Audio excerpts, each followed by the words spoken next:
Buenas tardes con todos. Mi nombre es Javier Zúñiga y soy profesor asociado del Departamento de Economía de la Universidad del Pacífico.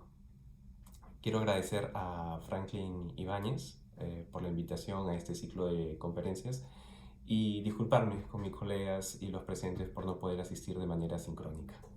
El día de hoy voy a presentarles la teoría de valores de Schwartz y su aplicabilidad en los dos Perúes. La idea de la presentación es hablar primero sobre la teoría de valores de Schwartz, luego vamos a hablar un poco sobre el instrumento usado en el estudio y la medición de los puntajes centrados, y luego terminamos con la aplicabilidad en los dos Perúes, los resultados que hemos encontrado para las dos muestras de los 5 distritos más ricos y más pobres del Perú. Bien, en la teoría de Schwartz tenemos tres principios básicos. El primero es que los valores son estándares o criterios. Bien, la idea es que eh, no van a haber valores malos o buenos, mejores o peores, ¿no? Simplemente son estándares o criterios. Nos ayudan a evaluar acciones, políticas, personas o eventos. Bien, el segundo es que los valores se ordenan por importancia.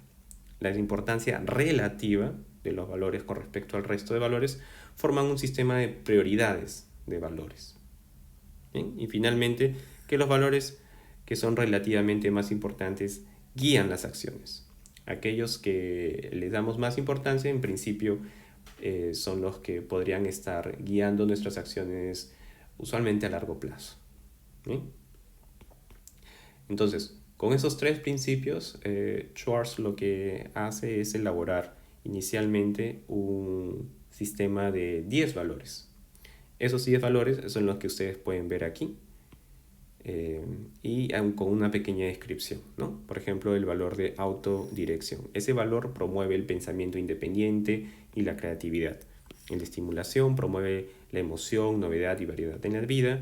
Y el hedonismo promueve el placer, la gratificación personal y la autoindulgencia. Otra vez, no son buenos ni malos, simplemente son valores que promueven ciertas acciones.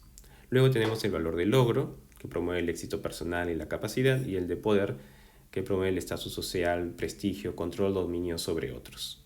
Otra vez, no son buenos o malos, no son mejores o peores, simplemente guían nuestras acciones. Luego se tiene el valor de seguridad, que puede ser personal, familiar o nacional, la obediencia, que es la adherencia a las reglas sociales o buenos modales, y la tradición, ¿no? Es respeto y aceptación de costumbres.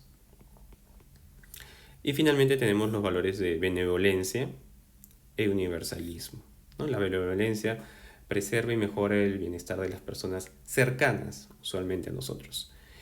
Y el universalismo es el entendimiento, apreciación, tolerancia y protección del bienestar de todas las personas, ¿no? Entonces es como un bienestar, pero más global, y no solamente de las personas, sino de todo el medio ambiente. La idea entonces es que si pudiésemos medir estos 10 valores, las correlaciones entre estos 10 valores se podría intentar graficar en un plano y debería expresarse de esta manera, con una estructura circular. Entonces, a esto nos referimos con que, por ejemplo, los valores de autodirección, estimulación y hedonismo deberían tener entre ellos una correlación positiva alta, deberían estar cercanos en ese sentido. Y cualquiera de esos valores deberían ser opuestos al de obediencia, tradición y seguridad, en el sentido de que sus correlaciones deberían ser negativas con estas, ¿no? Entonces, si uno calcula la correlación del hedonismo con, por ejemplo, la tradición, uno esperaría una correlación negativa.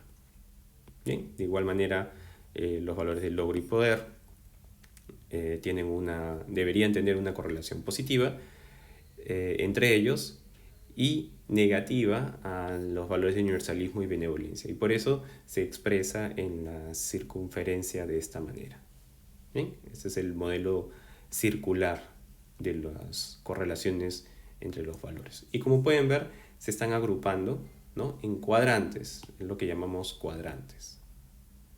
Entonces, los cuadrantes son este grupo, ¿no? Por ejemplo, de hedonismo, estimulación y autodirección, se juntan en un cuadrante que es llamado apertura al cambio, y se opone al cuadrante de conservación, que agrupa los valores de obediencia, tradición y seguridad.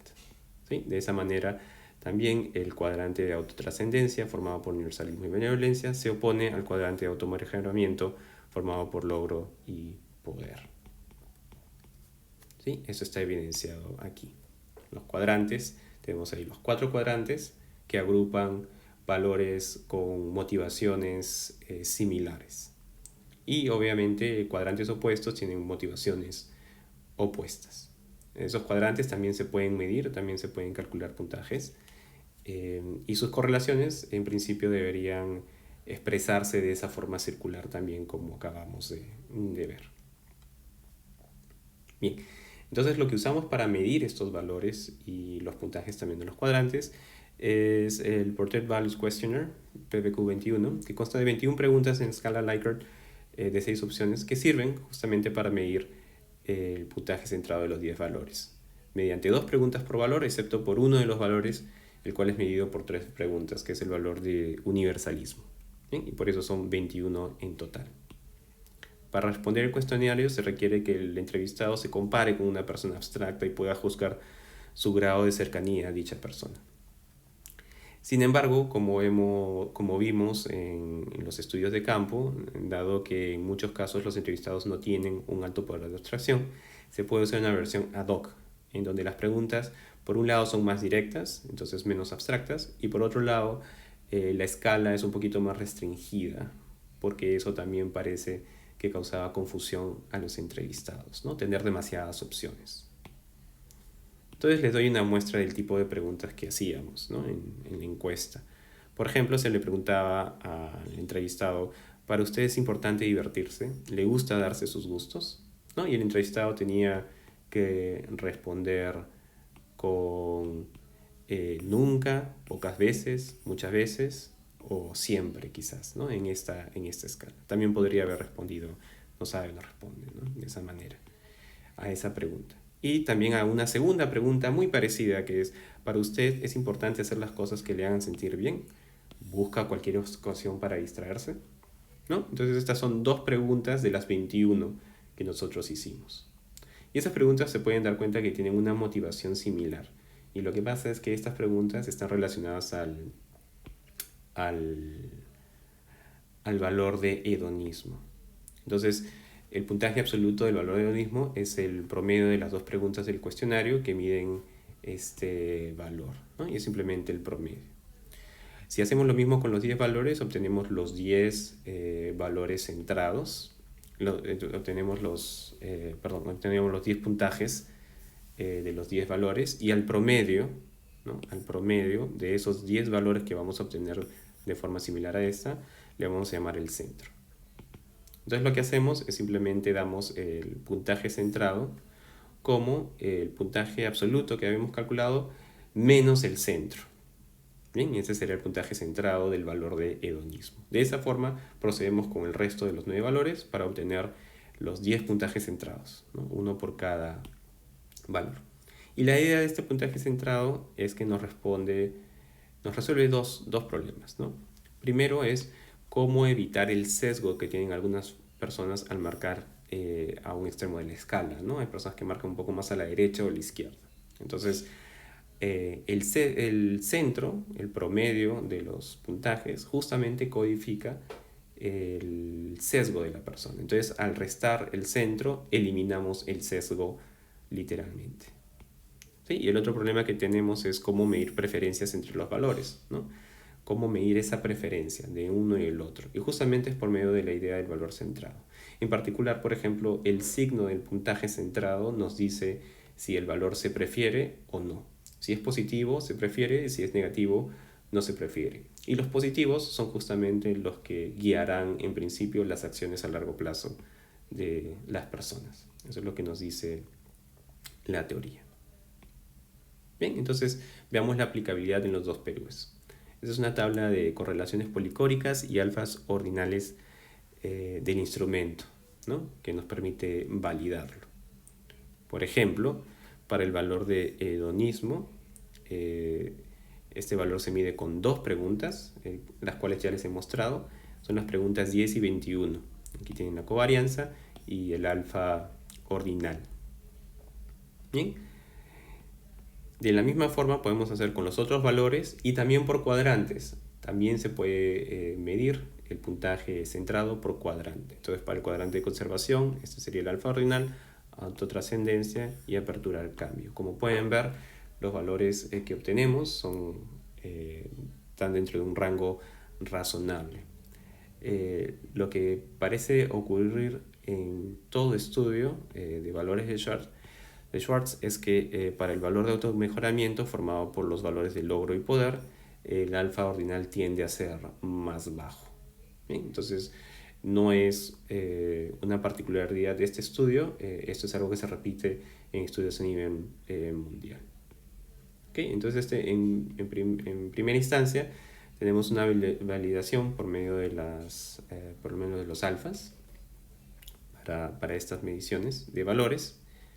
Pero otra validación que queremos hacer es justamente tratar de buscar cuál es la estructura de valores para ambas muestras, para los distritos ricos y pobres.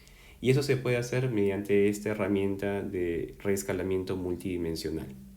Esto nos permite plasmar las 10 dimensiones dadas por cada valor en 2 dimensiones, ¿no? En el plano, reflejado por un punto. Cada punto corresponde con un valor. La cercanía nos dice que representa correlación positiva y mientras más lejano está, bueno, la correlación es menor hasta llegar a ser negativa.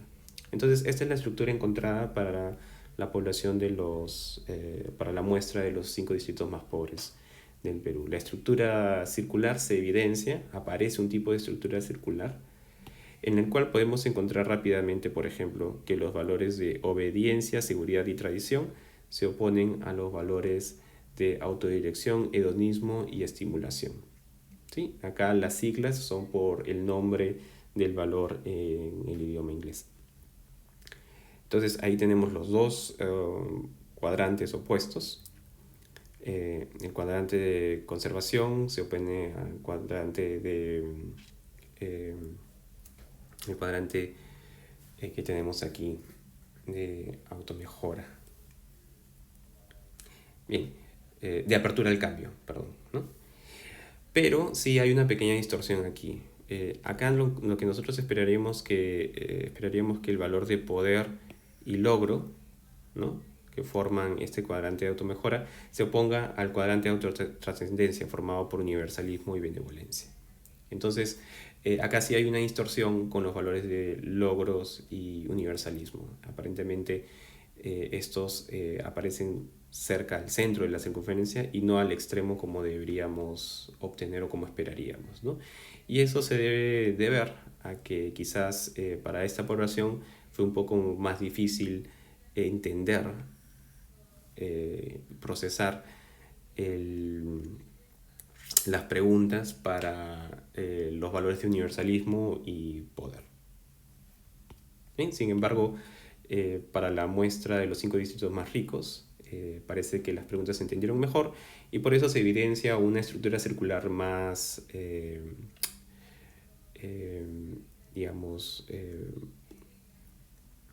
con una mejor estructura circular. Por ejemplo, aquí tenemos el cuadrante de universalismo, el cuadrante de autotrascendencia formado por los valores de universalismo y benevolencia que se opone al cuadrante de automejoramiento formado por los valores de poder y logros y se oponen de la manera esperada. De la misma forma, los valores de obediencia, seguridad y tradición forman un cuadrante que está aquí a la izquierda y se opone, ¿no?, el cuadrante de conservación que se opone al cuadrante de apertura al cambio formado justamente por los valores de estimulación, autodirección y hedonismo. Entonces acá podemos ver una estructura circular más coherente y eso es porque en los 5 distritos más ricos aparentemente el instrumento se entendió mejor y nos dio pues estos resultados un poco más favorables. Bien, entonces a partir de esta validación por medio de los alfas y la estructura circular, uno puede empezar a estudiar y tratar de encontrar relaciones entre los valores y otras variables objetivas y subjetivas que forman parte de este estudio, ¿no? Por ejemplo, acá tienen las correlaciones entre los 10 valores con variables como sexo, felicidad, pobreza multidimensional y educación, ¿no? Para la muestra de los 5 distritos más pobres, y aquí para la muestra de los 5 distritos más ricos, ¿no? Correlaciones entre los 10 valores y variables como edad, sexo, frecuencia de rezo y creencia en Dios. ¿No? Rápidamente podría mencionar, por ejemplo, que aparentemente a mayor edad y mayor creencia en Dios, aparentemente se estaría dando mayor prioridad al valor de seguridad, ¿no? Que está en el cuadrante de conservación. Eso es lo que podríamos concluir sobre esta tabla. Y bueno, vamos a ver algunas otras conclusiones, pero para ello los dejo con el profesor Pedro Mateo. Muchas gracias.